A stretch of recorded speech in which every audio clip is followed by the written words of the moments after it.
The storm outside rattled the glass walls of Hartley Tower, but inside the elevator, the real storm was unfolding.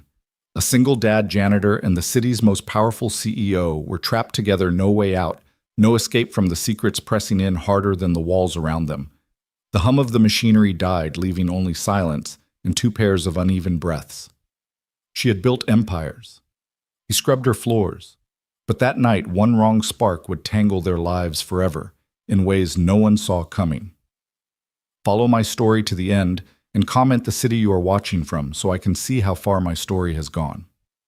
Samuel Cross never liked elevators. Not because they frightened him, but because they forced him still.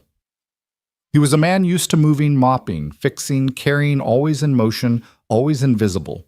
But on that bitter Thursday night, motion abandoned him. The elevator between the 20th and 21st floors shuddered, coughed, and froze, pitching him against the brass railing.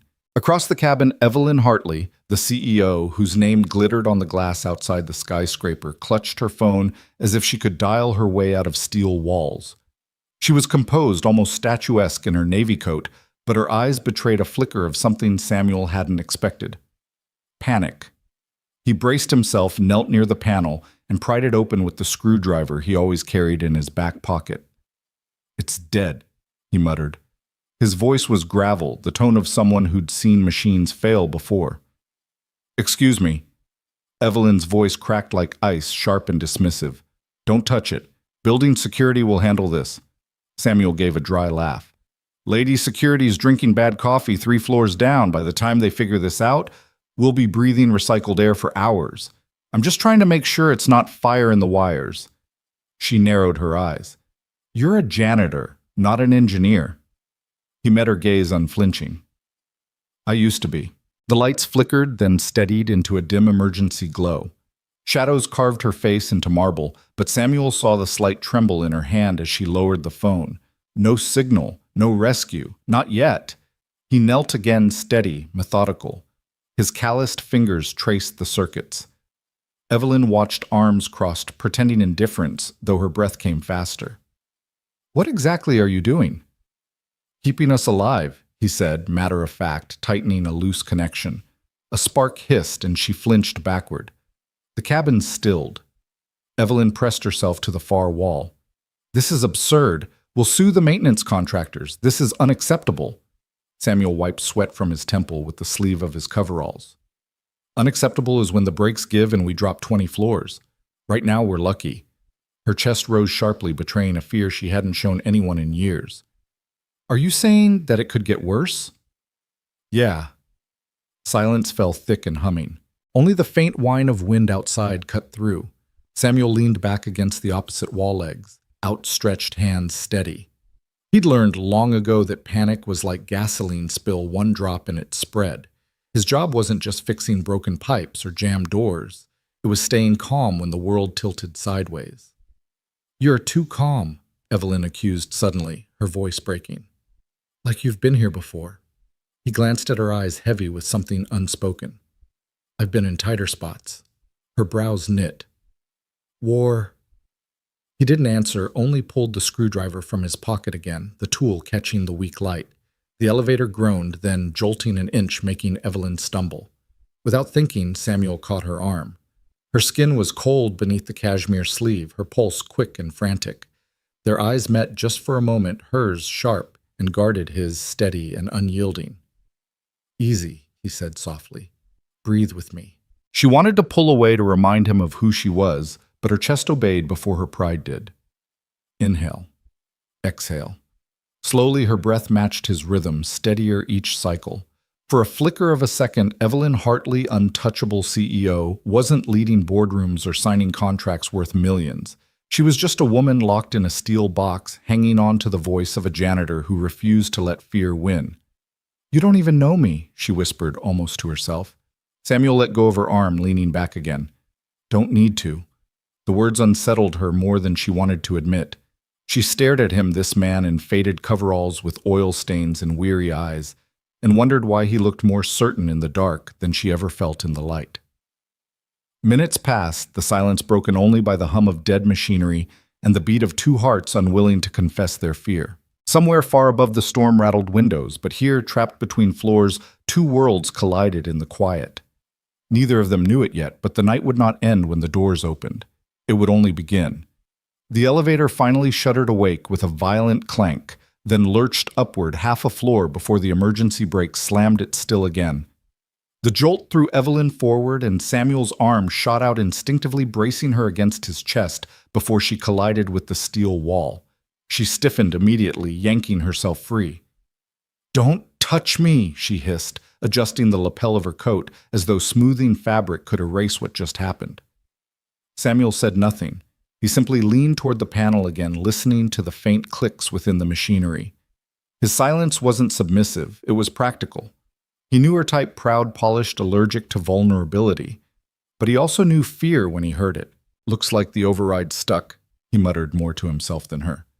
"And what does that mean?" Evelyn snapped. "It means we're not getting out without help." "But—" He tapped the breaker with his screwdriver, then tilted his head toward the ceiling hatch. "If I can reach the emergency release, I might get us onto the landing." Her lips parted, incredulous. "You're not climbing through the ceiling like some action movie character. That's insane." Samuel shrugged, his voice calm as if they were discussing the weather. "Crazy keeps us breathing." The cabin creaked ominously as though to punctuate his words. Evelyn clutched the brass rail knuckles white. For years she had ruled skyscrapers without flinching. But here in this suspended box, her empire meant nothing. "Fine," she spat. "Do it. Just don't kill us in the process." Samuel dragged a crate from the corner, stood on it, and pushed at the hatch. Dust rained down as the panel scraped open. Cold air whistled through, sharp with oil and steel. He hoisted himself up, muscles straining, before glancing back down at her. "Give me your hand." Her brows shot up. "Absolutely not." "Suit yourself," he said, hauling himself into the shaft. But after a heartbeat of hesitation, she lifted her manicured hand. He gripped it firmly, pulling her up with surprising gentleness until she knelt beside him on the narrow ledge. The shaft yawned around them, dark, echoing, endless. Evelyn's pulse hammered in her throat. She hated being this close to danger, hated more that her life depended on someone she barely acknowledged in daylight. "Don't look down," Samuel said quietly. "Eyes on me." For a terrifying 5 minutes, they crawled across steel beams until they reached the maintenance ladder. Samuel went first, guiding her hands to each rung. She trembled, shoes slipping once, but his grip steadied her without hesitation. At last, he pushed open the landing door, ushering her into the dim hallway. Evelyn staggered onto solid ground, her heels clicking wildly against the tile. She inhaled deeply, chest heaving, the taste of freedom almost bitter. She turned to Samuel, ready perhaps to offer something like gratitude. But before she could speak, a voice barked from behind. "Cross." A tall, lean man in a company blazer strode down the hall. Mr. Vernon, head of building operations, eyes sharp as knives. He looked Samuel over with disdain, then flicked his gaze toward Evelyn. "What the hell were you doing in there?" "You know, protocol says wait for emergency crews." Samuel straightened, jaw tight. She was panicking. The brakes were slipping. "I did what I had to." Vernon sneered. "You're a janitor, not a hero. Next time you risk liability for this company, you'll be out on the street." Evelyn froze. She could feel Vernon's expectation that she'd not agree, dismiss this man like dust under her shoe. That was what CEOs did. That was the order of things. Her pride battled with something else. An image of Samuel's steady eyes in the dark, guiding her breath, catching her when she stumbled. She opened her mouth, then closed it again, her throat dry. Samuel didn't wait for her. He simply lowered his gaze, muttered, "Yes, sir," and walked away. Evelyn watched his back retreat down the corridor, coveralls smudged with grease, posture heavy but unbroken. A strange pang tugged at her chest, something uncomfortably close to guilt. That night, Samuel returned to his tiny apartment on the south side. His daughter Lily ran into his arms, her hair smelling faintly of crayons and peanut butter. She tugged him to the table where a piece of paper waited. "Daddy, I drew this for you." The drawing showed a tall man holding the hand of a little girl, both smiling inside a box with ropes pulling upward. Above, she had written in shaky letters, "My dad is a hero." Samuel stared at it, throat tightening. He thought of Vernon's words. He thought of Evelyn's silence. He thought of how the world measured men like him not by courage, but by the dirt under their nails. He knelt, pulling Lily close. "Thanks, sweetheart. That means more than you know." Lily grinned, her small arms wrapping around his neck. Samuel closed his eyes, clinging to the only truth that mattered here. At least he was seen. And though Evelyn Hartley hadn't thanked him, he knew she had felt it too. The unspoken proof that sometimes the ones no one notices are the ones who hold the world steady when it shakes. The morning sun glazed Hartley Tower in gold, but Evelyn Hartley felt none of its warmth. From her penthouse office, the city looked like a chessboard she controlled, yet her thoughts snagged on the night before the elevator. The dark, the janitor's voice steady against her panic. She had hated how much she'd needed him, hated more that she hadn't said thank you. Instead, she sat across from Dr. Mason, her therapist of 6 years. The room was soft, with muted lamps, shelves of books, and the faint smell of cedar. Evelyn's blazer hung open, her posture stiff as she tried to mask the tremor still caught in her chest. "You keep rubbing your wrist," Dr. Mason said gently, noting the way her fingers circled the spot where Samuel had steadied her. "Tell me why." Evelyn hesitated, then exhaled sharply. "Because I lost control. Because a janitor had to hold me up. Do you understand what that means for me?" Dr. Mason tilted her head. "It means you're human." "No." Evelyn snapped the word, slicing the air. Then softer. "It means I was weak." The silence that followed pressed heavy. Evelyn finally whispered, "He reminded me of Mara." Dr. Mason leaned forward. Your daughter, Evelyn, closed her eyes. The way he spoke, the calm. It felt like for 1 second someone carried me. I haven't let anyone carry me since I lost her. Her voice cracked and she bit her lip hard enough to taste blood. And I hated him for it. I hated him because it felt safe.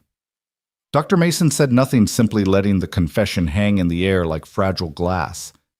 Meanwhile, across town, Samuel folded the letter he had received from the courthouse the night before. His hands were steady, but his jaw was tight. Another delay. Another month of supervised visitation with Lily instead of the full custody he'd been fighting for. He slipped the letter into a drawer before Lily noticed. At 7 years old, she read everything, soaking up words like they were candy. She sat at the small kitchen table humming as she buttered toast with the seriousness of a surgeon. "Daddy, do you have to work tonight too?" she asked. "Yeah, kiddo," he said, forcing a smile. "But I'll be back before you know it." She frowned. "Can we still do the pancake game tomorrow?" "Always." The pancake game was theirs alone, flipping each one in the air until Lily giggled so hard she couldn't eat. It was Samuel's way of reminding her that laughter could survive even in the tightest corners of life. When he tucked her in that night, Lily reached under her pillow and pulled out the drawing she had made. "I'm keeping it here," she said proudly. "So every time I wake up, I remember, you're my hero." Samuel kissed her forehead, his throat thick. "Sleep tight, Peanut." Later, alone in the dim apartment, he let himself read the court's words again. Petitioner's request for full custody is denied at this time. Supervised visitation extended pending review. His shoulders sagged, but he didn't crumble. He had no room for collapse, not when Lily depended on him to stand. Back in the tower, Evelyn sat at her desk as the city lights flickered alive below. She stared at her reflection in the glass, flawless, cold, untouchable. Yet in the corners of her mind, she heard Samuel's gravelly voice, "Breathe with me." It unsettled her because it wasn't pity she had felt in the dark. It was steadiness, safety, 2 things she hadn't trusted in years. And though she told herself she'd forget him, the truth was clear. The janitor's presence lingered like the faint smell of rain after a storm, impossible to ignore even when the sky had cleared. The work order slid from the printer in the basement ops room like a thin breath. Samuel reached for it with damp hands, the sting of cleaning chemicals still clinging to his knuckles. The sheet wore the company logo up top and a polite command beneath Reinspect Floor 17 fire sensors, lighting array elevator interface.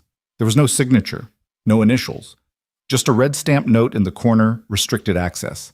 Restricted meant the floors that had been mothballed when budgets got tight, or tragedies made memory inconvenient. It meant areas where even rumor kept its voice down. Samuel frowned. reached for his keycard and felt that familiar tug in his chest, the quiet question that always came when a machine asked for a second chance. The service elevator hummed obediently to 16. Samuel hopped off, took the stairs for the last flight, and stood at a steel door with a badge reader that looked like it hadn't been blinked at in years. Dust filmed the glass slot. Someone had taped a strip of paper beside it long ago and written a single word in block letters, "Hold." The tape had yellowed, peeling at the edges. He swiped his badge. Nothing. He swiped again this time, angling the plastic like a pick. A beat. A reluctant chirp, the lock clacking with the tired grace of old hinges. Floor 17 inhaled when the door swung open. Not a draft, more like the sigh of a room remembering company. Drop cloths draped shapes into ghosts. A plastic fern had petrified in its pot, the green gone to brittle ash. Boxes labeled events and linen slouched against the wall as if ashamed of their posture. A charity poster from 2 winters back smiled toward an empty elevator lobby. A corner had curled up like a hand that wanted to wave. Samuel's boots left clean ovals on the dust. He set his toolbox down and listened. That was his first rule up here, or anywhere the lights forgot people's names. Listen before you touch things. Buildings talk if you don't bully them. This one creaked a little, but it wasn't the language of hazard. It was the slow, dignified stretch of a place that had stayed still too long. The elevator doors at the far end sat shut, the indicator dark. When he pressed his palm to the seam, the metal felt cool, as if whatever had happened here had left the air 1 degree colder. He knelt at a junction panel on the corridor wall, loosened the faceplate screws, and peered at the wiring with his flashlight. Whoever had mothballed the floor had done the bare minimum kill, the feed sticker the panel walk away. The emergency battery wore a date that made Samuel laugh under his breath. "You're a calendar with ambition," he told it, unhooking the leads. He set the dead unit beside his knee and pulled a new one from the padded sleeve in his box. Cross. The voice came from the stairwell.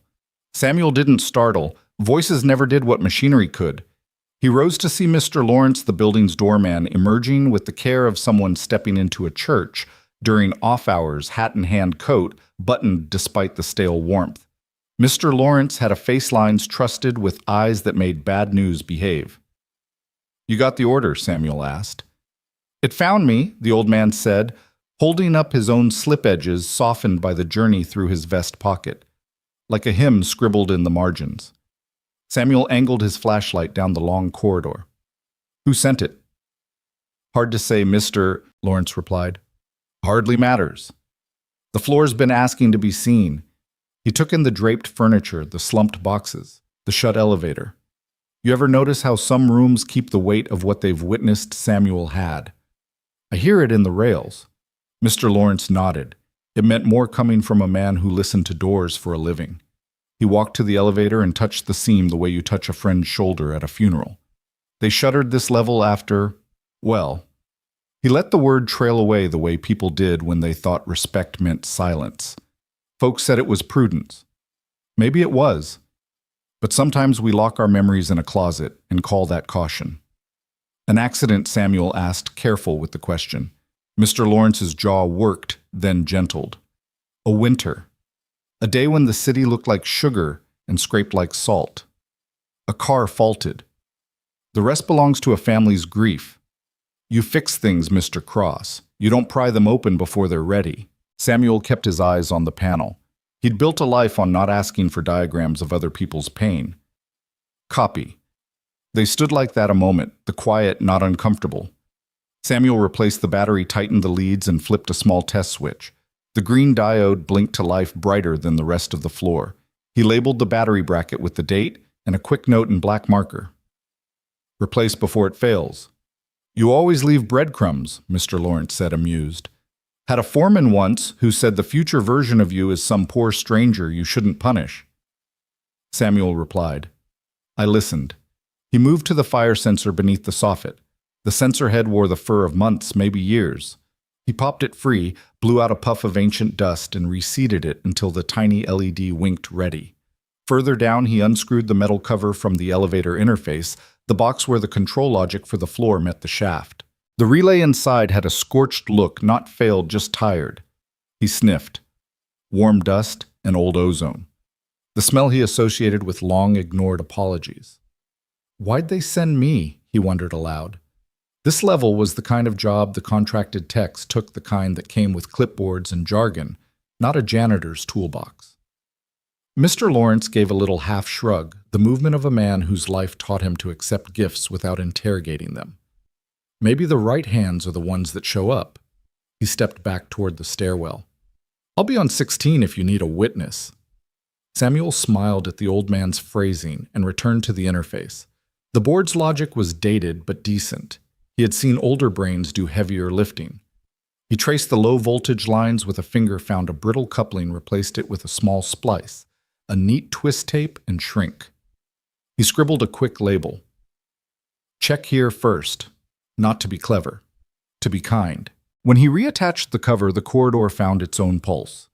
The fluorescents hummed to life in a line, one after another, like a confession made in stages. The air seemed to warm. He took a step back and tried an old, half-embarrassing habit. He talked to the elevator as if it were a horse spooked by thunder. All right, he said. Tell me what you need.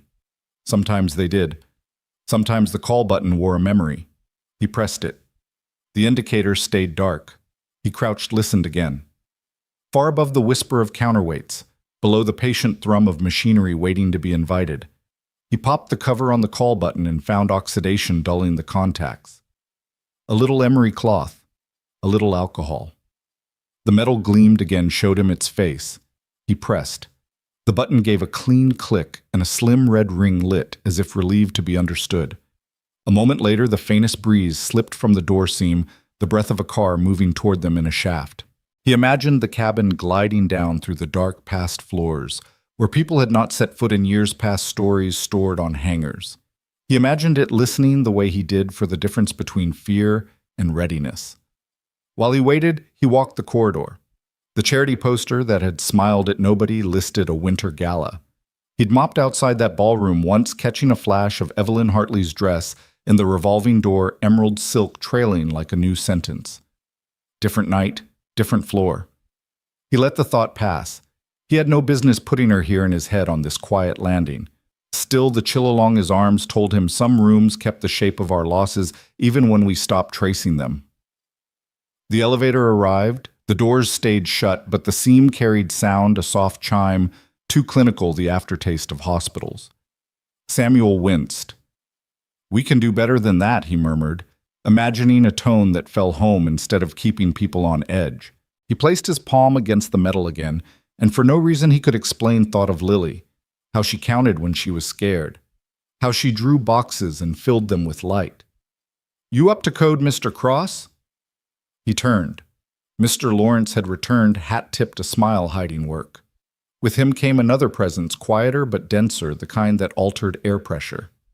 Evelyn Hartley stepped through the stairwell doorway like a woman visiting a closed room in a museum she funded but never toured, coat-belted, chin-up eyes scanning as if to prove the place had nothing she hadn't already calculated. She stopped. The calculation faltered. Ms. Hartley, Samuel said, straightening without meaning to. He was suddenly aware of the smudge near his cuff, the scuffed toe of his boot. Her gaze landed on him. The flicker there and gone was surprise, of course. The janitor on a floor where janitors didn't roam. But then something else crossed her face, a ripple she controlled fast. She nodded to Mr. Lawrence. You two always find the rooms that nobody else hears. Rooms talk louder when they've been shut too long, the old man said soft. We came to listen. Evelyn faced the elevator doors but didn't go near them. Her hands remained tucked into the pockets of her coat, an engineer's hands with a CFO's restraint. Who sent the order? She asked, not looking at Samuel yet. Came from Ops, he said. Reinspect sensors lighting interface. No name. She accepted that with a small, humorless half-smile that said she knew things rarely signed themselves.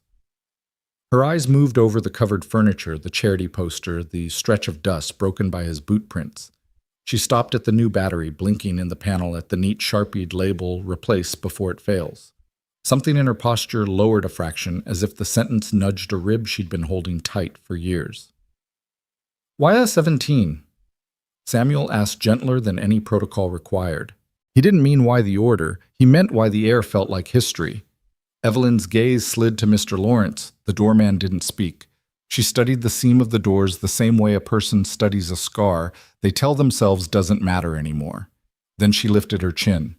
Because some rooms deserve to rest, and some don't. It wasn't an answer. It was a boundary. Samuel heard both. He wasn't a man who wrestled answers from other people's throats. He closed his toolbox and cleared the space in front of the elevator with easy, efficient motions. Interface relays on its last polite request, he said. I can nurse it, but it needs a replacement before we ask this car to behave like it believes us. Fire sensors are live. Lights will stop flickering if we stop insulting them with the ballast that belongs in a museum. For the first time since stepping onto the floor, Evelyn's eyes found his and held. They were calmer than he remembered from the night in the elevator, less marble, more river. You used to be an engineer, she said. Not a question. He shrugged. Now I keep the place from tripping people who assume the ground is steady. A beat passed between them, balanced and fragile as a glass set on the edge of a table. Mr. Lawrence, wise enough to leave the right people alone with the right silence, tipped his hat again. I'll be back with a sign to keep the curious from hurting themselves, he said, and retreated to the stairwell. Evelyn stepped closer to the panel he'd opened, scanning the tidy work. A small line drew between her brows, the kind that came from remembering she once sketched rooms before she learned to price them. How long to make this kinder, she asked. Samuel didn't hide the way the words settled him. A day to fix what's obvious. Longer to fix the way it feels. The way it feels, she repeated more to the floor than to him.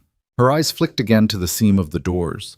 She didn't move, but the room did, tilting back toward light, by a degree you'd miss if you hadn't spent your life noticing small angles. Start, she said at last. Start small, start right. He nodded. Yes, ma'am. He knelt again back to work nearer to prayer than it looked while she stood a few paces away. Hands in her pockets, shoulders squared against the past like a woman who had finally decided to visit it without letting it evict her. Outside wind rattled the vents. Inside the new battery's green diode kept watch. The relay clicked as if testing its knees. Samuel labeled another wire, tightening the tiny screw with the same care he'd used to buckle Lily into a seatbelt. He didn't look at Evelyn again. He didn't have to. He could feel a shift faint as static in the air between them. The floor had started to breathe.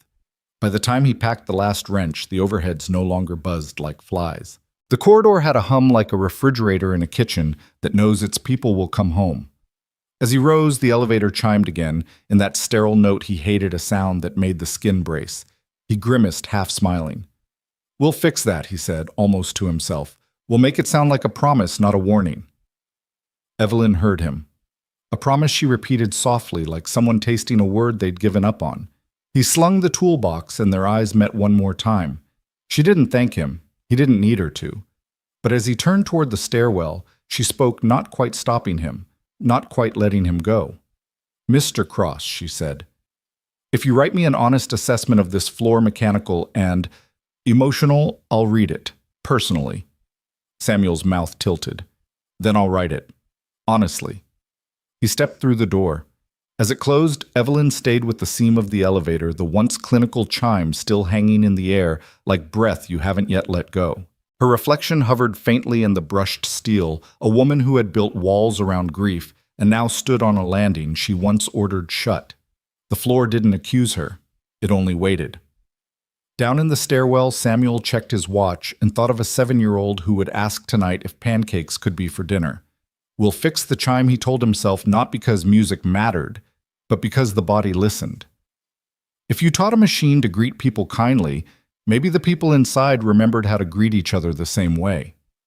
He took the last steps, 2 at a time, already composing sentences in his head for the report he'd promised. The words weren't fancy. They didn't need to be. Replace relay, rewire interface, reseat sensors, label for future hands, and this warm the light soften, the echo give the elevator a tone that ends at home. Behind him on floor 17, a long, quiet corridor settled into a new posture, not healed, not yet, but awake. The rain had moved in by morning, drumming the glass walls of the tower until the skyline blurred into a gray watercolor. Samuel stood with his mop in the lobby, sleeves rolled up, pushing water spots off the marble tiles where umbrellas had failed their owners. The world outside looked washed of its edges, But inside the building, life moved with the rigid clarity of schedules. Phones pressed to ears, leather shoes, clicking the echo of names whispered across reception. He tried not to think about floor 17, though it lingered like a faint perfume in the corners of his mind. The blinking green diode, Evelyn's gaze at the elevator seemed the way the word promise had sat on her tongue. Samuel had written his report the night before at his kitchen table, while Lily colored beside him. She'd asked why he was frowning at his notebook instead of smiling at her rainbow horse. He had smiled then and told her sometimes buildings needed a bedtime story too. The letter was folded in his breast pocket now, waiting for the chance to hand it over. But CEOs didn't exactly wait in line at the janitor's station. "Morning, Sam." It was Carlos from security dropping a paper cup of coffee on the counter with a grin. "Storm's got folks cranky, half of them yelling at me like I ordered the weather myself." Samuel chuckled, slid the mop aside, and sipped. "Burnt thin but hot, the kind of gift you thanked anyway." "They ever thank you when the sun's out?" Carlos barked a laugh. "Brother, they don't even see me when the sun's out."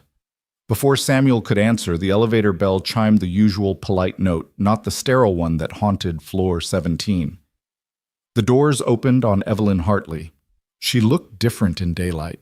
No emerald silk, no ballroom glow, just a storm-colored trench coat, heels damp from the street hair pulled back into a braid that seemed too personal for corporate hours. Still, people parted around her as though the rain itself obeyed her stride.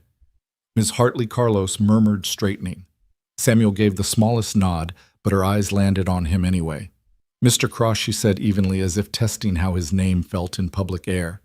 "Do you have it?" Samuel's hand moved to his pocket. "Yes, ma'am.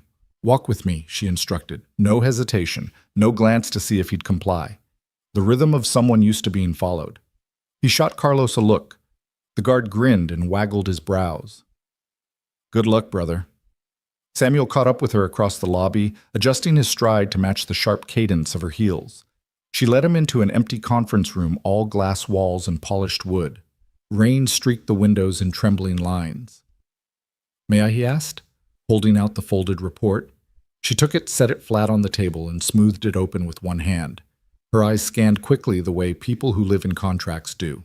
She didn't flinch at the technical notes. Replace relay, rewire interface, reseat sensors.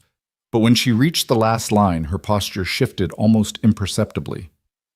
Warm the lights, soften the echo. Give the elevator a tone that ends at home. Her eyes flicked up. "You wrote this." "Yes, this last part. This isn't protocol." "No, ma'am. But it's truth." She considered him, then tapped the paper with her finger. "Do you know why I closed that floor?" He shook his head. "I can guess. But guessing doesn't make it mine to know." For the first time, her composure cracked into something human. "My brother died there. Elevator fault. Mechanical, they said. I saw it as betrayal. I shut the floor, swore it would never hold another meeting, another party, another careless hour."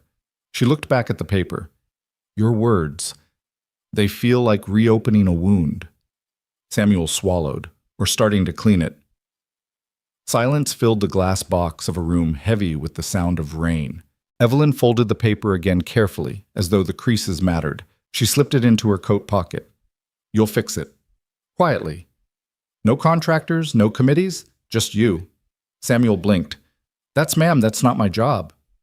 "It is now," she replied. The door opened suddenly. A young man in a navy suit leaned in, irritation pinched across his face until he noticed Evelyn. "Oh, Ms. Hartley. Sorry, I didn't realize." Her look froze him. "You didn't. Close the door." He obeyed. Samuel let out a breath. "You want me working that floor? I'll need access. Parts, time. You'll have it." Her voice left no room for negotiation, then softer, like an afterthought. "Thank you, Mr. Cross." He didn't expect gratitude, and hearing it from her lips startled him more than the storm outside. He nodded, unsure how to hold it, and she left the room with her trench coat swaying like a banner. Samuel stood alone in the echo. He touched the table edge, grounding himself, then glanced at the rain-washed skyline. Whatever had begun in that broken elevator was only pulling him deeper now. He had stepped into a story larger than a janitor's mop and toolbox, and for reasons he couldn't explain, he felt it tightening around him like fate. The next evening, Samuel found himself standing outside the locked doors of floor 17, a brass key in his palm that hadn't been there yesterday. Evelyn's instructions had come through the head of maintenance, short, clinical, without her name attached. But Samuel knew whose hand had moved behind the curtain. He slipped the key into the lock. The heavy door groaned as it swung open. The air inside hit him first, stale-cold metallic. The space was intact but abandoned like a ballroom left mid-step after the music cut out. White sheets covered long tables. Chandeliers gathered dust, their crystal teardrops dulled. The silence was thick enough to feel on his skin. Samuel moved through with steady steps, flashlight beam brushing over corners where time had collected. He crouched near the elevator shaft, studying the panels. His hands traced the seams, fingers learning the machine's language. He worked for hours, tightening relays, checking the brake system, running diagnostic cables from the handheld device he borrowed from an old friend in engineering. Each time the gears hummed, he thought of Evelyn's brother, though he didn't know his name. The thought pressed at him like a presence. At midnight, he sat back wiping sweat with the rag in his pocket. His reflection stared at him from the metal door. Tired eyes, oil-streaked skin, a man no one in the tower noticed until something broke. A sound stirred behind him. He turned sharply. Evelyn stood in the shadows near the balcony, a slim figure wrapped in a black coat. Her presence startled him more than the silence breaking. "You shouldn't be here this late," he said. I could say the same. Her gaze swept the room, landing on the elevator. "It smells the same," she murmured, almost to herself. "Like iron. Like when they carried him out." Samuel set his tools down, rising slowly. "I'm sorry." The words sounded inadequate, yet he meant them. She drew closer. Heels silent on the dust-soft carpet. "Do you believe machines can remember? That walls hold echoes?" "I think people do," Samuel replied. "Machines just give them a place to land." Evelyn's lips curved into something that wasn't quite a smile. She stopped at the covered table, running her hand across the sheet. A gray streak appeared where her fingers brushed. "I didn't expect you to write what you did. About softening the lights, changing the echo. You needed more than bolts and wires fixed." She looked up at him, then her eyes sharp but wet at the edges. "You're a janitor. How do you know what I need?" Samuel held her gaze. "Because fear looks the same on anyone. And healing, it starts the same too." For a moment, she didn't speak. Then she turned toward the elevator doors, her reflection staring back at her. "When I was in there with you," she whispered, "I wanted to scream. I've never wanted to scream in my life. And you," she paused, voice catching, "you told me to breathe." Samuel felt the weight of the night press between them, heavy and fragile at once. He reached for his toolbox, breaking the moment. "I'll get this working. Safely. But you might need to decide whether you want it open again." Her chin lifted, the CEO mask sliding back into place. "I do. But it's not for me." He studied her face, but she didn't elaborate. Instead, she turned toward the balcony doors, pushing them open. A cold rush of rain-scented air filled the room. She stood there, silhouetted against the city lights. "You have a daughter," she said suddenly. Samuel stiffened. "How do you know that I asked?" He stepped forward, protective instinct sharpening his voice. "With respect, Miss Hartley." "That's personal." Evelyn didn't flinch. "Everything is personal. That's why people break." She turned to face him, wind-tugging strands of hair loose from her braid. "Does she know you're doing this? Working nights climbing through broken shafts?" Samuel's shoulders eased, his tone softening.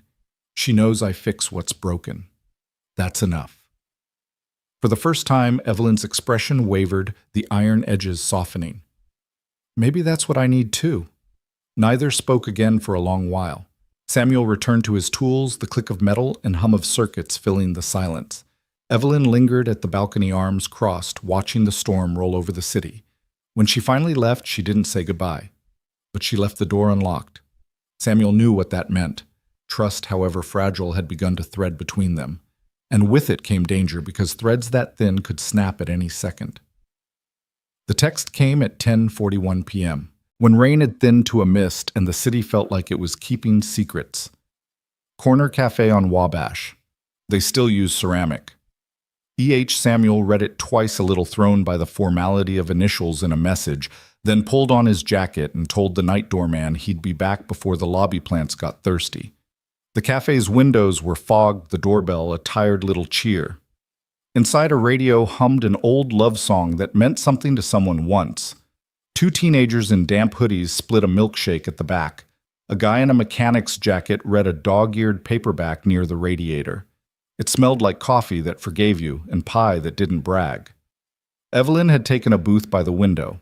No entourage, no driver. No hard edges except the one she carried in her shoulders. She was still in that black coat hair caught at the nape, a few strands defying the order she wore like armor. A pair of ceramic mugs steamed between them, unadorned. No logos, no gloss, like they'd been here before the high-rises learned how to introduce themselves. You came, she said, as if she hadn't doubted it, and doubted it anyway. You texted, he said, sliding into the booth. I try not to ignore emergencies. This isn't an emergency. Then it's important, he said, and left it at that. For a moment, neither touched the coffee. Outside, a bus hissed past a wet ribbon of sound. Evelyn stared at her hands like she was deciding whether to put something fragile into them. When she finally spoke, her voice had none of the tempered glass from the boardroom. It was human and a little out of practice. 5 winters ago, she said, I stopped letting anyone help me. I told myself I was becoming efficient. She glanced up, checking his face for judgment and finding none. There was a blizzard. Everything closed. My husband was out of town negotiating a deal I can't even remember. I was 34 weeks. Samuel didn't move.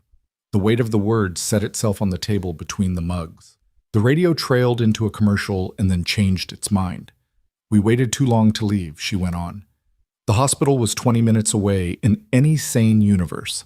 That night it was an hour, and we didn't have an hour.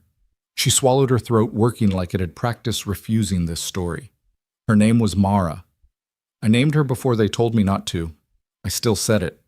I say it now so the world remembers she brought a name into it. Samuel's hand tightened around his mug until the heat finally registered. I'm sorry, he said, quiet words worn smooth by use and meant anyway. No one should have to hold a storm and a clock at the same time. Evelyn huffed a sound that wanted to be a laugh and didn't make it. Do you know what I did after I did what I'm good at? I built a spreadsheet out of air. If I could control inputs, maybe grief would obey a formula. I made rules for breathing. I made rules for sleeping. If a feeling arrived without an appointment, I fired it. She took a careful sip of coffee, like she needed to prove to herself her hands could still lift and lower. And then, last night in that elevator, I couldn't fire fear. I tried. It stayed. That annoyed me. The corner of her mouth twitched. You annoyed me, because you made it smaller. I don't know how to make anything smaller, Samuel said. I just try to give it a corner to sit in while we do the next thing.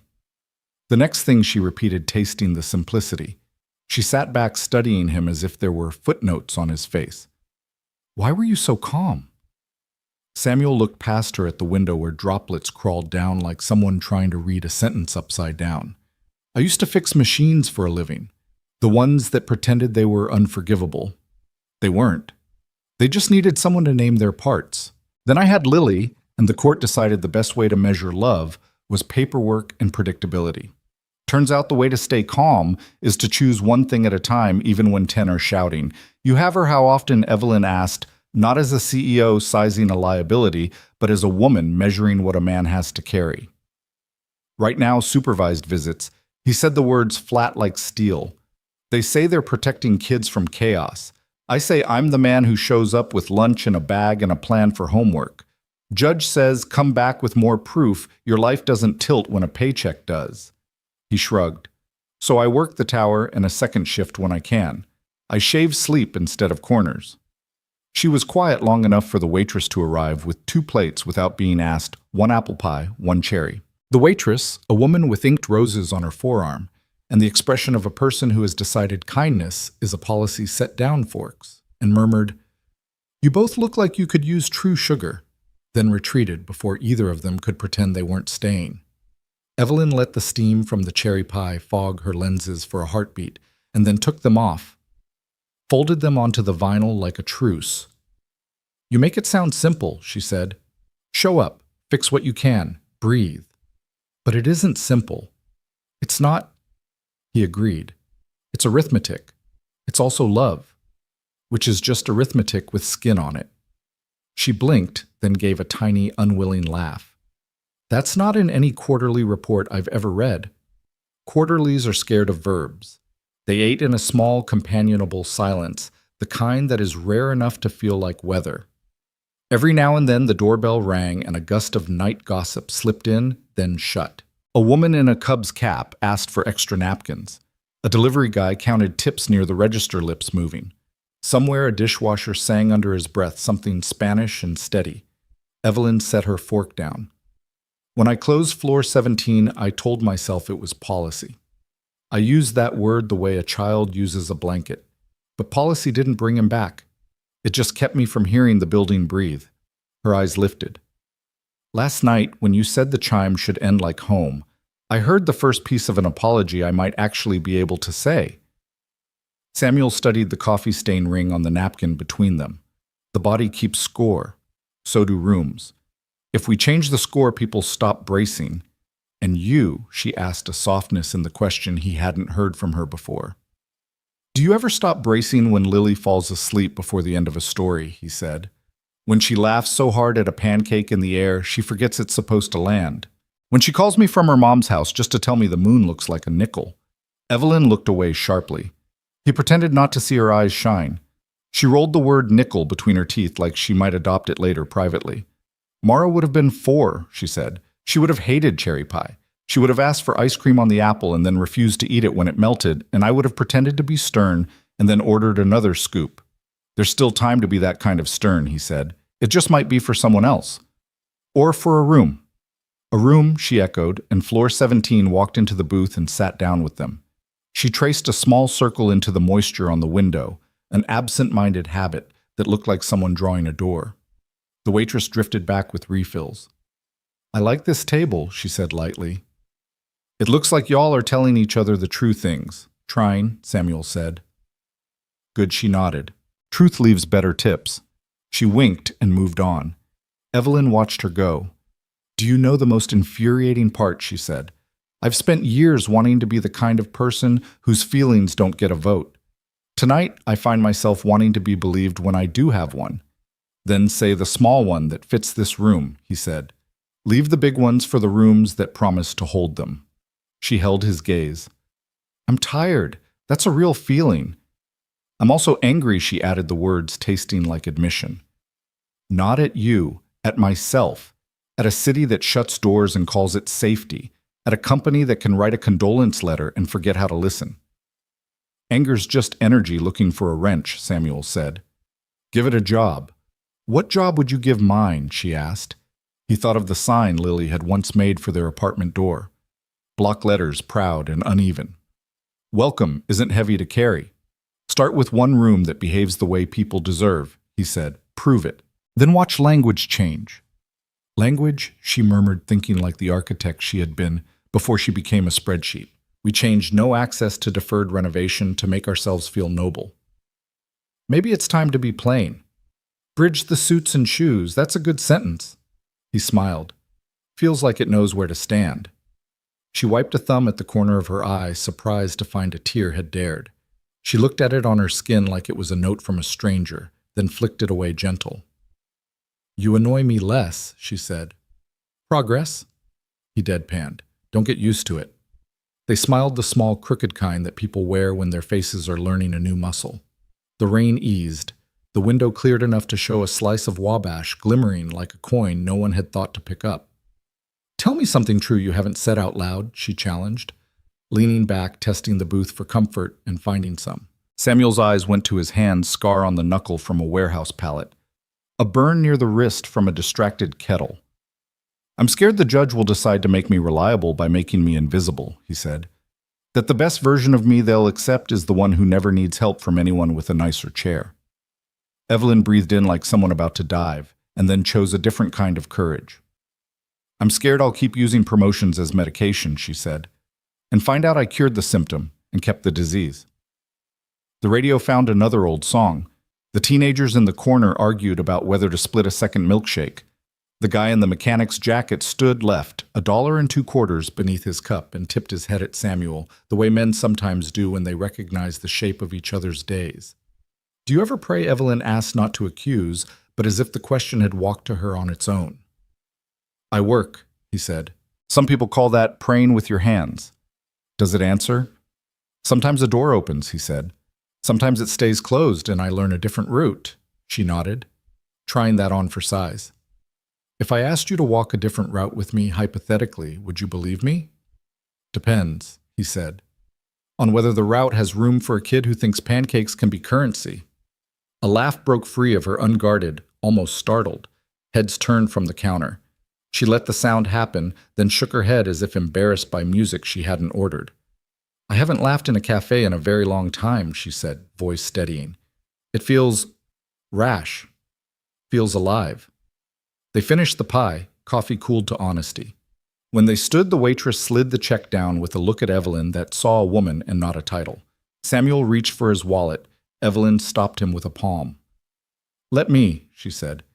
"You gave me something that doesn't take cash." "Pie still costs money," he pointed out. "So bill me for the pie," she said. "Keep the other debt on paper I don't need a copy of."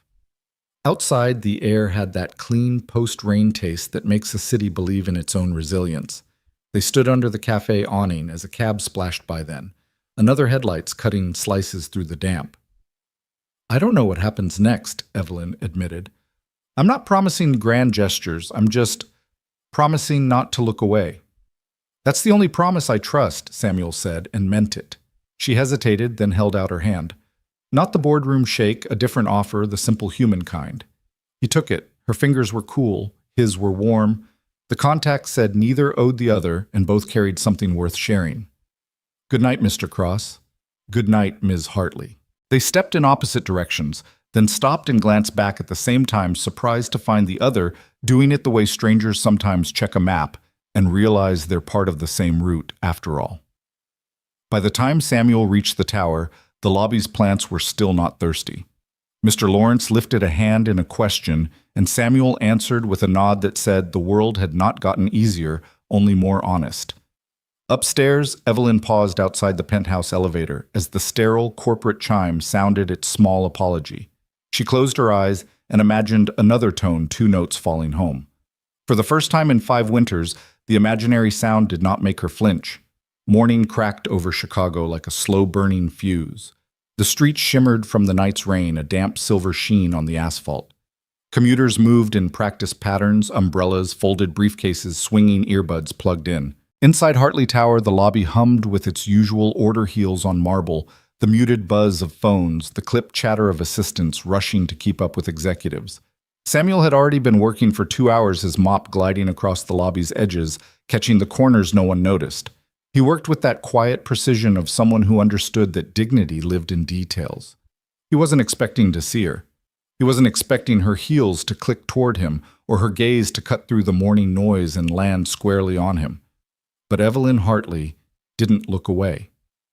"Mr. Cross," she said, voice low enough that only he could hear, though the words startled him like a spotlight. "Ms. Hartley," he replied, straightening. He braced for some polite nod, a CEO's courtesy, before she vanished into the upper floors. Instead, she stood still, scanning the polished marble beneath them, as if measuring the weight of something invisible. "I need to ask you something," she said finally, "not in a boardroom, not over contracts, just as 2 people in the same building." He held the mop upright like a staff, grounding himself. "Ask." Her mouth parted, but hesitation caught her. A flicker of unease passed over her face, quickly disguised. She glanced at the executives brushing past them, their eyes politely averted, but their curiosity obvious in how they slowed just enough to register the scene. Evelyn's jaw tightened. "Not here," she whispered. "Walk with me." It was a strange request, maybe even reckless, but Samuel saw no calculation in her eyes, only an urgency she hadn't let anyone else glimpse. He leaned his mop against the supply cart, peeled off his gloves, and followed her through the lobby's glass doors into the crisp air of Wabash Avenue. The city was awake now, horns blaring, a vendor selling hot pretzels, a cyclist weaving through traffic with a defiance that would outlast the light. Evelyn didn't head for her black car idling at the curb. Instead, she walked toward the river, each step quick, like she was outrunning her own second thoughts. They stopped on a pedestrian bridge. Below, the river carried last night's rain in a restless current, the water a bruised green reflecting towers that tried too hard to touch the sky. Evelyn rested her hands on the railing, fingers tightening until her knuckles paled. "I've been thinking about what you said last night," she began, eyes fixed on the water. "About giving anger a job. About making one room behave the way people deserve." Samuel waited, sensing this wasn't the moment for interruptions. Her voice dipped lower. "That room is floor 17. The words hung between them, sharp and weighted. Samuel frowned, his mind instantly flashing back to the dark, sealed corridor, the one people whispered about, the one that's been closed for years. She nodded. "The board calls it deferred renovation. But the truth is, it was grief management. My grief management. Mara should have been born the week we were scheduled to finish construction.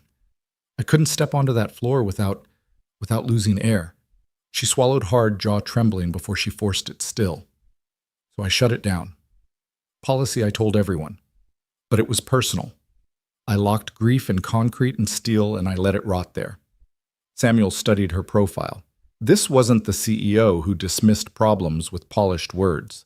This was a woman standing on a bridge admitting her empire had cracks she couldn't plaster.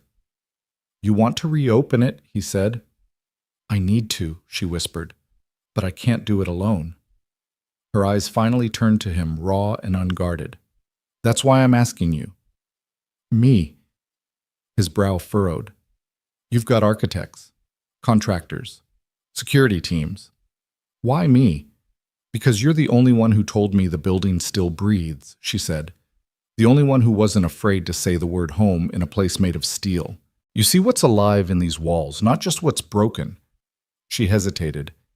"And maybe you're the only one I'd believe." Her confession landed heavy, not because it flattered him, but because it asked for something he hadn't expected to be asked again: trust. He leaned on the railing, watching the water churn below. "If we open that floor, it won't just be paint and wiring," he warned. "It'll be ghosts. Yours. Maybe mine, too." "Then don't let me turn away," she said, voice barely audible. "If I falter, make me face it. I need someone who won't let policy win this time." Silence stretched, broken only by a seagull's cry and the distant horn of a river barge. Samuel thought of Lily, her laughter, her stubborn faith that pancakes could buy anything worth buying. He thought of the judge who wanted proof he could provide stability. Maybe this was proof, not wealth, not power, but standing his ground in a place most people avoided. "All right," he said finally. "But if we do this, we do it right. No token ceremony, no ribbon cutting for the cameras. We open it to light, to air, to people. Or we don't open it at all." Evelyn exhaled like someone who'd been holding her breath for 5 winters. Agreed. She looked back at the river, her shoulders less rigid now. "Then we start tomorrow." Tomorrow. The word felt both too soon and not soon enough. As they walked back toward the tower, Samuel noticed a man across the street watching them too closely. He wore a tailored coat that didn't match the frayed leather satchel slung over his shoulder. He wasn't holding a phone, but his gaze tracked Evelyn with the precision of someone who had memorized her movements. Samuel's gut tightened. Old instincts from his warehouse days, knowing when a stranger's eyes meant more than curiosity, flared to life. When Evelyn's driver opened the car door, Samuel leaned closer. "You know that man?" he asked quietly. She followed his gaze. The stranger turned smoothly, vanishing into the crowd with calculated ease. Evelyn's brow furrowed. "No." "Why?" "Because he knew you," Samuel said flatly. "And he didn't look like he came here for a pretzel." Evelyn's eyes darkened, tension returning to her shoulders. But she forced calm. "We'll deal with that later," she said.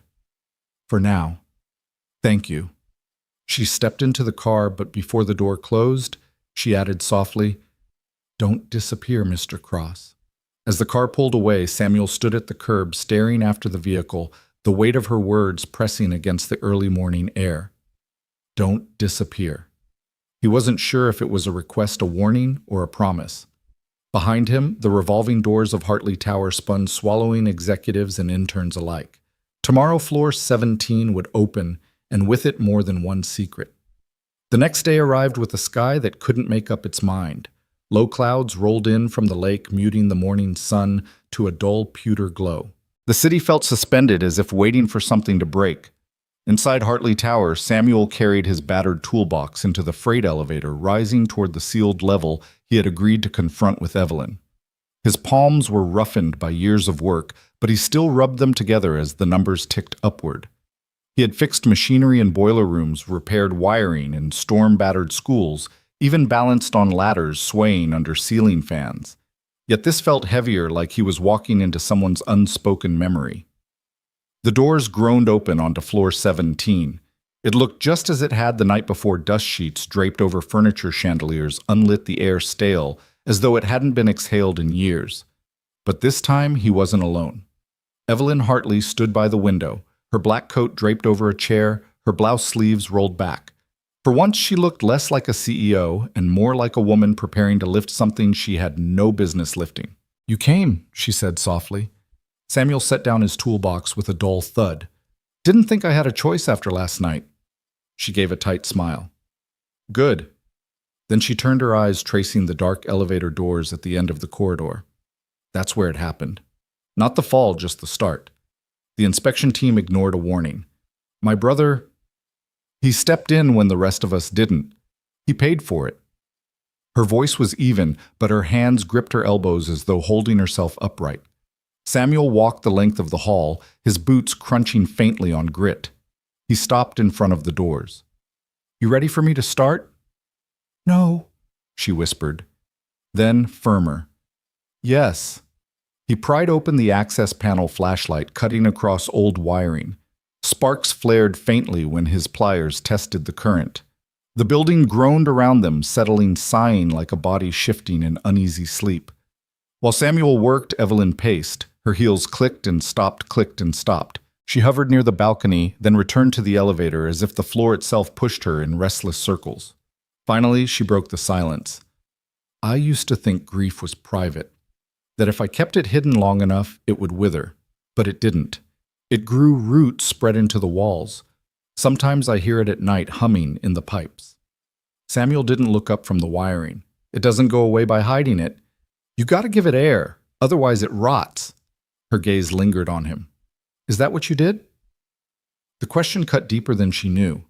Samuel thought of late nights when the house was too quiet, of Lily asking why Mom didn't come back, of his own silence, because he had no answer. "Tried to," he muttered. Evelyn studied him like she might study a contract, looking for the hidden clause. "And did it work?" He glanced back at her eyes, steady. "I'm still here, aren't I?" Something shifted in her then. Not a smile, not exactly, but a loosening, as though the mask she'd worn since the day she shut this floor had cracked just enough to breathe through. Suddenly a noise echoed from the stairwell. Samuel froze. Evelyn stiffened. It wasn't the hum of building staff. It was heavier, deliberate. Samuel set his tools down and moved toward the sound. "Stay here." The stairwell door creaked. A man stepped through, broad-shouldered coat collar, raised high eyes sharp beneath the brim of a cap. Samuel recognized him instantly, the same figure he'd seen watching from the street yesterday. "What do you want?" Samuel demanded. The man's gaze flicked to Evelyn, then back to Samuel. His voice was cool, practiced. "Miss Hartley, you've been warned not to stir ghosts best left buried." Evelyn's breath caught, but she steadied herself. "Who sent you?" The man didn't answer. He stepped closer. Samuel moved between them, his frame blocking the path. His instincts screamed this wasn't just some stalker or stray journalist. There was purpose in the way the man carried himself, trained precision in every step. "Back up," Samuel said, voice low, solid. The intruder tilted his head, studying Samuel as if reassessing him. "You're just a janitor." Samuel's jaw tightened. "Try me." For a beat, tension stretched taut in the dusty air. Then the man smirked faintly, as if filing away a note. He turned, slipped back through the stairwell, and the door shut behind him with a hollow clang. Evelyn exhaled, shoulders slumping. What was that? Samuel stared at the door, every muscle still taut. "A warning," he said flatly. "But not for you alone." Her eyes searched his. Then for who he bent to gather his tools, but his voice carried enough weight to leave no doubt. For anyone who doesn't want this floor opened. For the first time since her brother's death, Evelyn Hartley realized this wasn't just about grief or healing. Something larger had been buried with the concrete, and Samuel Cross, janitor and single father, had just stepped into the middle of it. The stairwell door's echo lingered long after the intruder vanished, reverberating through the empty floor like a threat stitched into steel. Evelyn's breathing was shallow, her hand gripping the back of a chair to steady herself. Samuel stood rigid, shoulders squared, eyes fixed on the place where the stranger had disappeared. "You think he'll be back?" she asked quietly. Samuel didn't answer right away. He'd seen that kind of presence before, calm, confident, the kind of man who didn't bluff because he didn't need to. "Yeah," he said finally. "And next time he won't just be walking through." Evelyn closed her eyes for a second, pulling herself together. When she opened them, the steel returned, though her hands still trembled. "We can't stop. Not now." Samuel turned to her, incredulous. "You just had someone walk in here and threaten you. That's not normal office politics. I've lived in boardrooms long enough to know when someone's pulling strings," she said. "This," she gestured toward the stairwell, toward the unfinished walls, "isn't about ghosts anymore. It's about control. Someone doesn't want this floor open, and that means we need to find out why." Samuel crossed his arms, studying her. "And you're still willing to risk it?" Her gaze hardened, and in that moment he saw the CEO. The world recognized the woman who stared down investors who made Fortune 500 companies sweat across mahogany tables. "I'm not letting someone else dictate what parts of this building I get to breathe in. Not again." He almost smiled despite himself. "Guess we're opening a can of worms. Then let's be ready for the bite," she shot back. They spent the next hour combing through the floor. Samuel pried open utility closets, testing wires and pipes, while Evelyn sifted through old construction binders left behind in a forgotten office. Dust filled the air, catching in the dim light like fragments of time refusing to settle. At one point, Samuel found a stack of abandoned crates tucked behind a partition wall. He dragged one into the open and forced the lid off. Inside were reams of stamped documents, permits, inspection records, half-completed signatures. Evelyn flipped through them, her eyes narrowing. "These inspections were falsified," she murmured, "every one of them signed off by someone who hadn't set foot on the site. They pushed it through so fast no one asked questions." "Why rush it?" Samuel asked, leaning over her shoulder. Evelyn pulled out a single file thinner than the rest. A contract. Her family's company had been in negotiations with an outside firm during that time, one tied to infrastructure projects overseas. "Because delays would have cost millions," she whispered. "They needed it finished, even if it meant cutting corners." "My brother—" He caught it. He raised the red flag. "And then the accident," Samuel said grimly. She nodded, her lips pressed tight. "They buried it under grief and policy. They buried him with it." The silence that followed was thick. Samuel felt anger stir in his chest. Not the quick, blinding kind, but the kind that settled deep, fueling resolve. He had seen greed before, had seen how money made people blind to who got crushed in its path. Evelyn closed the file and met his eyes. Whoever that man was, he's protecting someone who doesn't want this uncovered, which means we're not just fighting memory, we're fighting people alive and powerful. Samuel set his jaw. "Then we don't let them win." Before she could respond, a faint noise pricked his ear. The stairwell again, but softer this time. He motioned for her to stay quiet. They pressed against the wall, listening. Footsteps, 2 sets now, maybe 3 descended, then faded away. Whoever had come wasn't entering the floor. Not yet. "They're watching," Samuel muttered. Evelyn's hand brushed her temple, stress flashing across her features. "What do we do?" He looked at her squarely. "We prepare. I'll make sure this floor is safe. Wiring locks the works. You dig through every file you can find. We'll figure out who benefits from keeping this shut down." Her nod was firm, though her eyes betrayed the weight pressing on her. "And if they come back, then they'll find I don't scare easy," Samuel said, voice like gravel. The tension softened just enough for Evelyn to almost smile. Almost. She gathered the documents into her bag, snapping it shut like sealing a vow. When they finally left the floor, Samuel carried his toolbox, but felt something heavier in his grip responsibility. Not just to Evelyn, but to the truth pulsing through those walls. In the lobby, Lily was waiting for him. She ran up with her backpack bouncing her braid, half unraveled from school. "Dad," she beamed, hugging his waist. Then her smile faltered when she spotted Evelyn emerging behind him. "Hi," Evelyn said gently, crouching down to Lily's level. "You must be Lily." Lily clutched Samuel's sleeve, cautious. "Who are you?" Evelyn hesitated, then answered simply. "A friend of your dad's." Samuel watched the two of them. His daughter's guarded eyes, Evelyn's attempt at warmth. The worlds colliding here felt impossible, yet somehow necessary. "We've got work to do," he told Lily, softly ruffling her hair. "But you'll be safe, I promise." She studied his face with the serious wisdom of a child who had already learned too much. "I trust you," she whispered. Those 3 words sank deeper than any threat the stranger had left behind. Because if he failed here, it wasn't just Evelyn's past at stake. It was Lily's future. And Samuel Cross wasn't about to let either one be stolen. That night the city glowed under scattered rain, the streets streaked with reflections of red and gold from neon signs. Samuel stood at his kitchen sink, sleeves rolled back, scrubbing the last of the dinner dishes. Lily had fallen asleep curled on the couch, with a book still open across her chest. He paused, watching her small chest rise and fall, her innocence shielded, at least for now, from the storm he could feel gathering. His phone buzzed against the counter. Unknown number. He wiped his hands and picked up. "You should stay out of this, Mr. Cross." A voice drawled, steady as stone. Samuel's spine stiffened. "Who is this?" A low chuckle. "You don't need to know me. Just know that what you're poking at has already buried better men. You've got a daughter, don't you?" Might be wise to remember that before playing hero. The line went dead. Samuel's grip tightened on the phone, his knuckles white. For a long moment he stood in silence, his reflection wavering in the dark kitchen window. He had seen threats before during his years in the army, enemy voices promising destruction.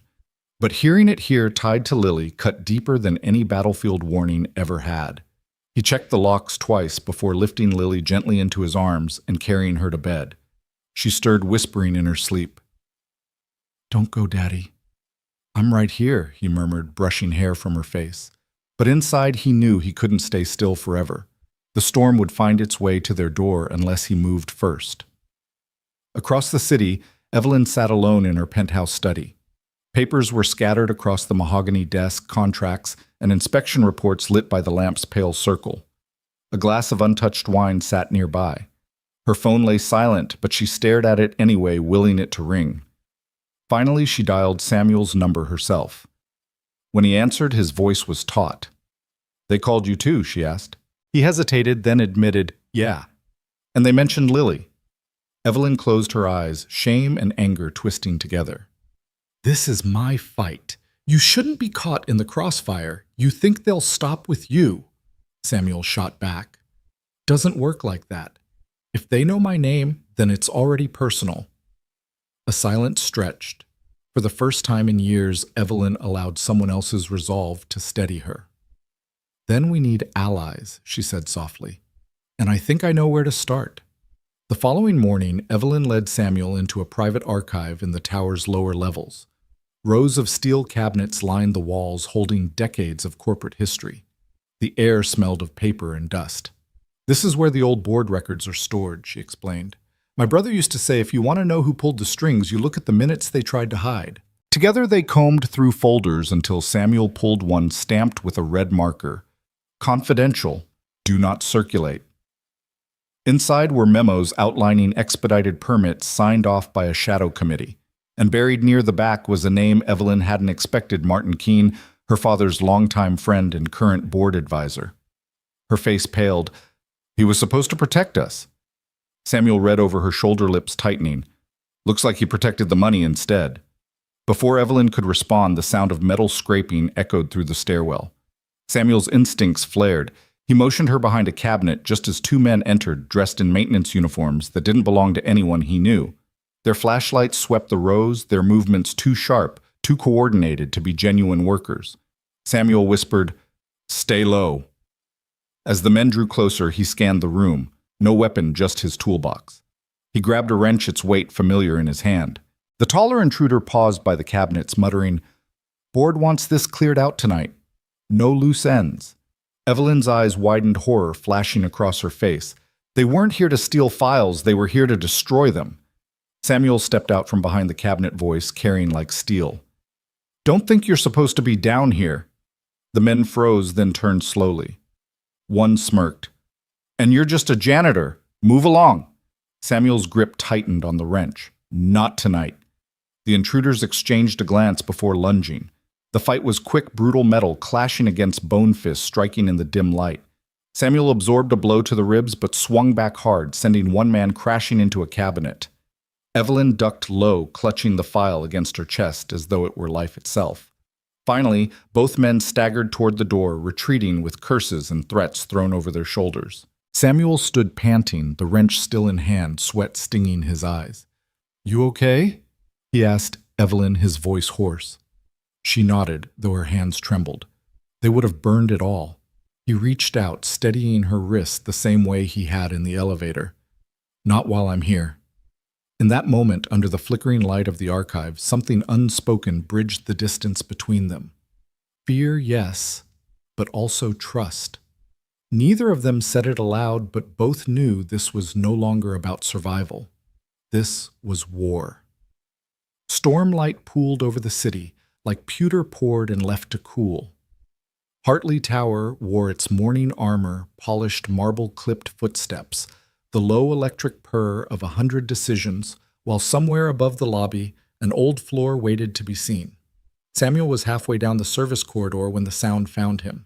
Not the usual cough and hum of the elevator machinery, something thinner, higher. A frightened note threaded through steel. He stopped, turned his head, listened the way a man learns to listen once he's carried a child through a fever night. There it was again. A small cry swallowed fast, as if someone had told it not to be a problem. He was already moving toolbox, banging his thigh. The stairwell coughed up a draft of cool air that smelled like old dust and hot wires. He shouldered the door to floor 17 so hard it rattled in the frame, then stilled and let the building speak. The faint emergency light over the elevator painted the lobby in a diluted green. From the seam where the doors nearly met, the sound lifted again, closer now, urgent and trying not to be. "Someone's in the car," he said to nobody, to the machine, to the floor. He hit his radio. "Opposites cross on 17. I'm hearing a distress sound in the shaft. Shut down dispatch to all cars. Lock out power to car 2 now. Repeat tag it and lock it." Static, then a voice. Baines from operations, breathless and already annoyed. "Cross, stay clear. Fire's on the way." "Lock it out," Samuel said, not yelling and somehow louder for it. "Do it now." A beat. Then the grudging thunk of relays dropping elsewhere in the building. The light over the car flickered and went steady. "Who's there?" Samuel asked, bending to the seam, letting his breath warm the cold metal. "You tell me your name. I'll bring you home." There was a shiver of sound, then a whisper right against the door. "Leo." "Hey, Leo," Samuel said gently. "I'm Samuel. I fix scared machines and the people they trap," Samuel finished softly, pressing his ear to the seam of the door. The voice inside was trembling, fragile as paper in the wind. "Are you stuck with someone, Leo?" A pause, then the faintest reply muffled by steel. My mom." Samuel's stomach tightened. He tapped the door with his knuckles, gentle, a steady beat, like a promise. "Good. She's not alone. Neither of you are." From inside came another sound, a woman's voice, low, commanding, but cracking at the edges. "Who's out there?" Samuel leaned in. "Name's Samuel Cross. Maintenance. I've got the car powered down. You're not moving anywhere. Just breathe for me." There was silence, then a sharp exhale. "Do you have a daughter?" she asked suddenly. Samuel blinked. "Yeah. Lily." Her voice softened, raw. "Then you know why I can't let my boys see me panic." He understood too well. His chest ached at the memory of nights he'd steadied Lily's hand in the dark, whispering that monsters couldn't get past locked doors. He knew that tone in the woman's voice, the fight to be strong, when everything wanted to split apart. All right, he said firmly, sliding his toolbox open. The smell of oiled steel rose up sharp and grounding. Here's what's going to happen. I'm going to pry these doors just enough to get you air and eyes, then we figure our next step. Behind him, boots pounded the stairwell. Firefighters in gear burst through axes at the ready. Their captain barked, "We'll take it from here." But Samuel shook his head. Cars between floors, heavy tension on the cable. You cut wrong, you drop them both. Let me get the latch. Then you can rig a lift. The captain scowled, but Evelyn's voice cut through the metal brittle yet unyielding. Let him try, please. Samuel wedged his bar into the seam. Muscles burned as he levered steel, groaning in protest. Sweat rolled down his temple, dripping onto the cool floor. Finally, with a shriek, the doors parted just enough for a rush of stale air to escape. Through the gap, wide, frightened eyes blinked at him. A boy, no older than 8, clutching the hand of a woman in a tailored suit now damp with fear and heat. Strands of dark hair clung to her face. Even in the flickering light, Samuel recognized her Evelyn Hartley, CEO of the tower itself. Their gazes locked hers sharp with recognition and pride his steady with grit. For a moment, the titles didn't matter. It was just a man holding a door open and a woman clinging to her son. You're safe, Samuel said, voice rough with effort.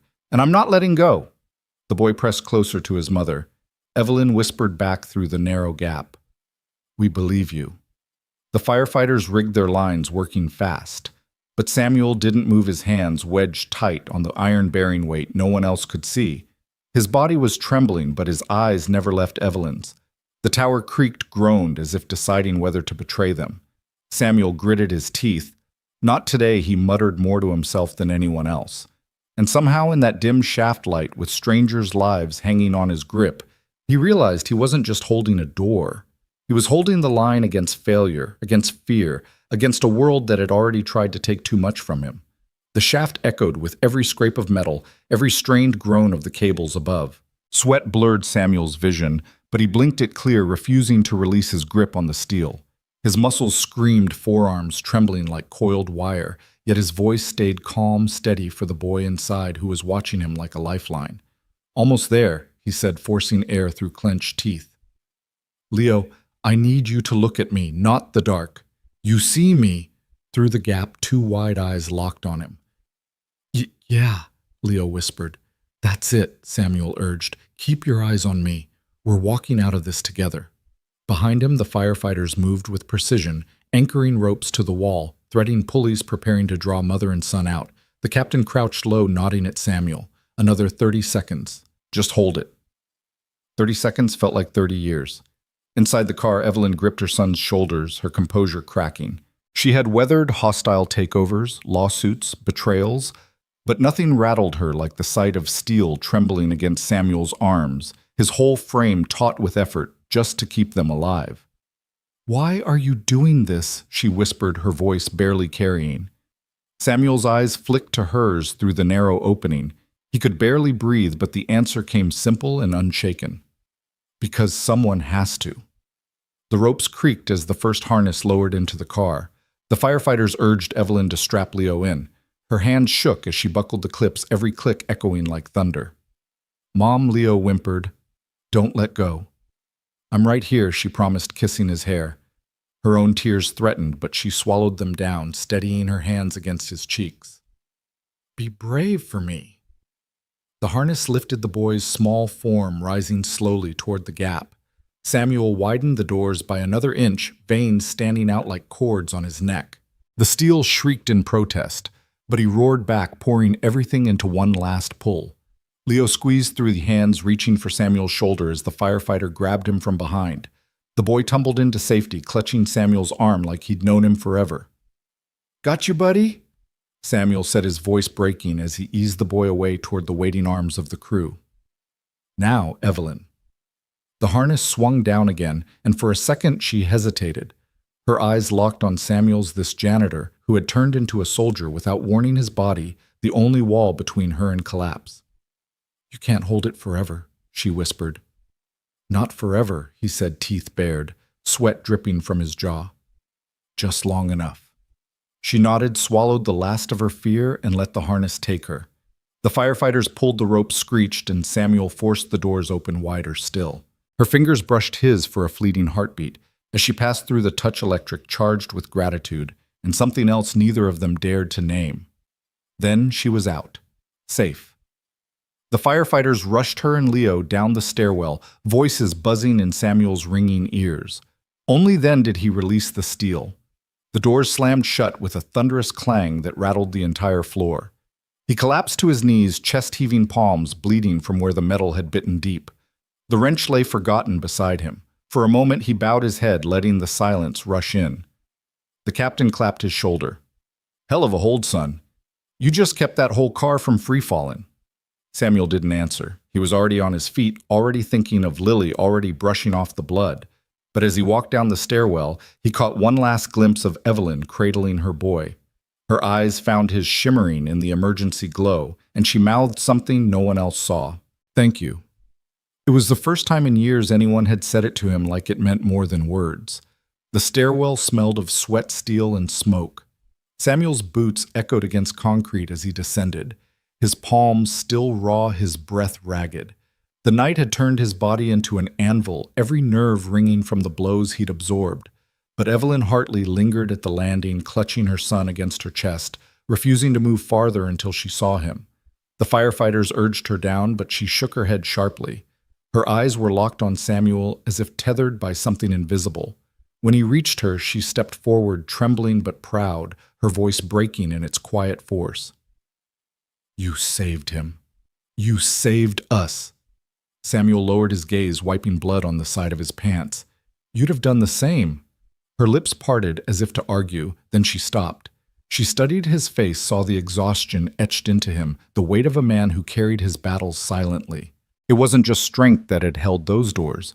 It was grief, love, and the refusal to fail again. Leo wriggled in her arms, turning wide eyes up at Samuel. "You didn't let go," the boy whispered. Samuel managed a tired smile. "Not my style." The firefighters pressed them to keep moving, but Evelyn lingered one last heartbeat. She placed her hand over Samuel's firm, warm, shaking slightly. It was more than thanks. It was recognition, a vow unspoken. By the time they reached daylight, cameras were flashing, reporters shouting, the chaos of a city hungry for spectacle. But Evelyn ignored it all. She shielded Leo with one arm, and with the other she motioned Samuel forward into the light with them. For the first time, the janitor and the CEO walked out side by side, not as opposites, but as survivors bound by something deeper than status. And though Samuel slipped into the crowd soon after retreating from the glare, Evelyn's eyes followed him. In that moment, she knew the man who had risked everything for strangers was no stranger at all. He was the one person she could never forget. Word count 1, 225. Your thoughts will help us create meaningful stories. And if you want to hear more powerful healing stories like this, don't forget to subscribe to the channel, click the bell icon so you don't miss any new episodes. And most importantly, share this video with people who need a little hope today. Thank you so much for your time. We hear you, we listen to you, and we are honored to tell these stories for you.